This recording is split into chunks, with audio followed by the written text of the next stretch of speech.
ఇప్పుడు మీరు 2 రాష్ట్రాలకి ఉన్నారు. ఇటు ఏపీకి, ఇటు తెలంగాణకి 2 అక్కడేమో ఎఫ్‌డీసీకి దాంట్లో ఉన్నారు. అంటే మీకు ఒకవేళ ఏ పాలిటిక్స్‌లోకి రావాలి క్రియాశీలకంగా అనుకుంటే ఎటుంటారు? యాక్చువల్ చెప్పాలంటే మొన్నటిదాకా మీరు జూబ్లీ హిల్స్ నియోజకవర్గంలో నవీన్ యాదవ్ గారికి ఆయన గెలుపు కోసం సపోర్ట్ చేశారు, ప్రచారం చేశారు. ఆయన విన్ అవ్వటంలో మీరు కీలక పాత్ర పోషించారు. సో 2 రకాలుగా ఉన్నారు. అటు ఉన్నారు, ఇటు ఉన్నారు కాబట్టి మీకు ఏది ఇంట్రెస్ట్? సార్ ఇప్పుడు ఒక శక్తి నన్ను సినిమా ఫీల్డ్ తీసుకొచ్చింది తమిళ్లో, తెలుగు కాదు. 78లో తమిళ్, 78, 79, 80, 81. 81 అదే శక్తి తమిళ్ వదిలేసి నువ్వు తెలుగు రా అని చెప్పి తెలుగు తీసుకొచ్చింది. దాని తర్వాత 90లో కన్నడకు తీసుకెళ్ళింది, దాని తర్వాత మలయాళం, దాని తర్వాత హిందీ, దాని తర్వాత మిగిలిన భాషలు సార్. సో నేను ఆ శక్తిని నమ్ముకునే నేను ఉన్నానండి. ఆ శక్తి నన్ను ఎటు తీసుకెళ్తుందో నేను అటే వెళ్తాను. నేను డిసైడ్ నాకు ఆ ఊరు కావాలి, ఈ ఊరు కావాలి, నేను ఏం డిసైడ్ చేయట్లేదు. ఏ శక్తి సేమ్ విజయ్లాగా సినిమా ఇండస్ట్రీకి సంబంధం లేదు, యాక్టింగ్ తెలియదు, ఏ పరిచయం లేదండి. అలాంటిది సినిమా ఇండస్ట్రీకి వచ్చి నేను ఇంత దూరం నేను ఉంటాను అసలు నేను అనుకోలే. ఇంత అంటే మా అభిమానులు, ప్రేక్షకులు అభిమానం నేను సంపాదిస్తాను నేను అనుకోలే. సో నేను అదే శక్తిని నమ్ముతున్నాను.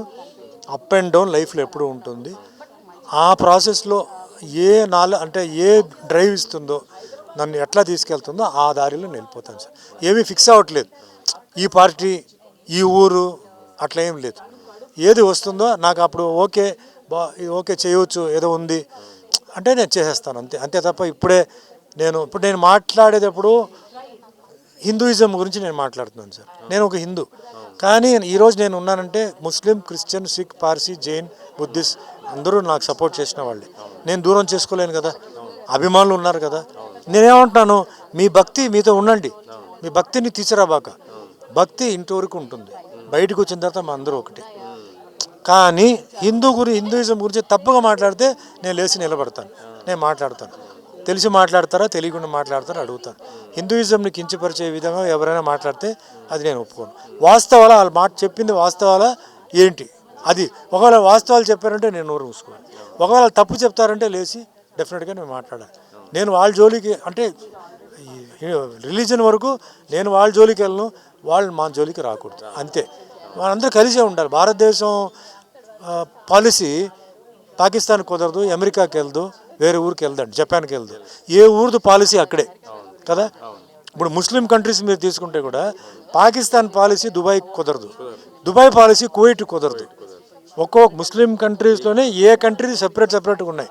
అలాగే అమెరికన్ ఇది పాలసీ కూడా అది తీసుకెళ్ళి మీరు వేరే ఏదైనా కంట్రీలో వేయాలంటే కుదరదు. అలాగే ఇండియన్ది కొన్ని పాలసీస్ ఉన్నాయి, అంటే కల్చర్ ఉంది. ఇది తీసుకెళ్ళి మార్చండి దీన్ని కుదరదు.